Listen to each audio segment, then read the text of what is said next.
आज हम लोग बेसिक ग्रामर में कुछ देखेंगे। आज हम लोग का बेसिक ग्रामर का पहला क्लास है। देखिए, यदि हम बात करेंगे बेसिक ग्रामर में तो इंग्लिश की बात करेंगे। जरा ध्यान से देखिएगा, इंग्लिश को हम लोगों ने क्या समझा कि English is an international language. English जो है एक अंतर्राष्ट्रीय भाषा है। जैसे कि हम लोग भारत में रहते हैं तो भारत में एक भाषा है, हिंदी भाषा हम लोग की राष्ट्रभाषा है। मान लीजिए हम लोग हिंदी भाषा में बात करते हैं, हिंदी में बात करते हैं ना। और जैसे अलग अलग देशों का भी एक अपना अलग भाषा होगा, जरूर कोई ना कोई भाषा होगा। लेकिन एक इंग्लिश एक ऐसा भाषा है, इंग्लिश एक ऐसी भाषा है जो किसी भी देश में आप रह करके सर्वाइव कर सकते हैं, तो भाषा में बात कर सकते हैं, अपनी बातों का क्या कर सकते हैं, आदान प्रदान कर सकते हैं। तो इसीलिए कहा गया इसको English is an international language. और व्याकरण की बात करेंगे, ग्रामर। ग्रामर के बारे में हम लोग जानते हैं कि व्याकरण हमें शुद्ध रूप से पढ़ना, लिखना, बोलना इत्यादि सिखाता है ना। यानी correct form of writing, speaking, learning, ये सारी की सारी चीजें किसकी हेल्प से होती है, ग्रामर की हेल्प से। तो अगला टॉपिक हम बात करेंगे कि there are 26 alphabet letter in English. English में कुल 26 अल्फाबेट लेटर्स होते हैं।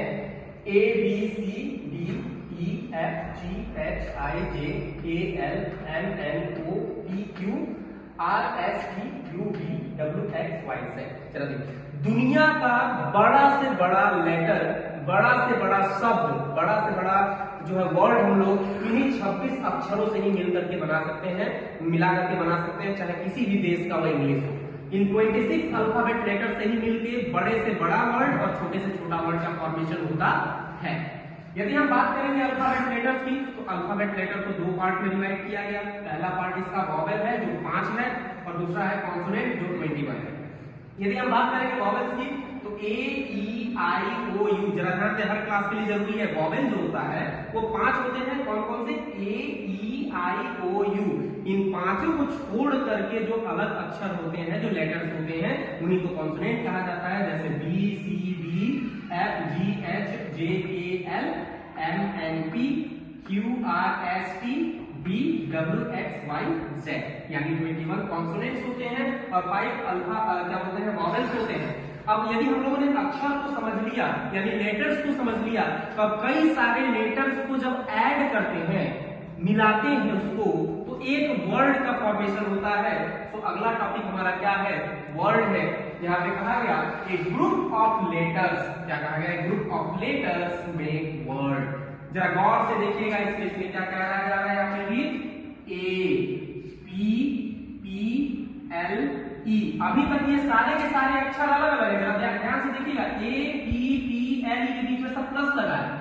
अभी ये अक्षर है, लेकिन इसको मैंने मिला दिया तो ये बन गया क्या, एप्पल। और एप्पल मतलब सेब होता है, यानी अक्षरों को, यानी लेटर्स को जब एक साथ मिलाया, एक ग्रुप में लाए, वहां पे एक वर्ड का फॉर्मेशन हो गया। आ रहा है समझ में?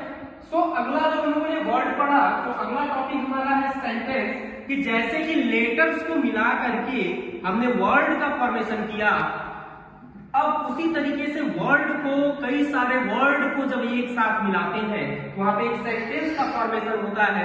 लेकिन इसमें एक बात ध्यान रखना है कि जो हम लोग सेंटेंस फॉर्मेट कर रहे हैं, उस सेंटेंस का एक पर्टिकुलर मीनिंग निकलना चाहिए।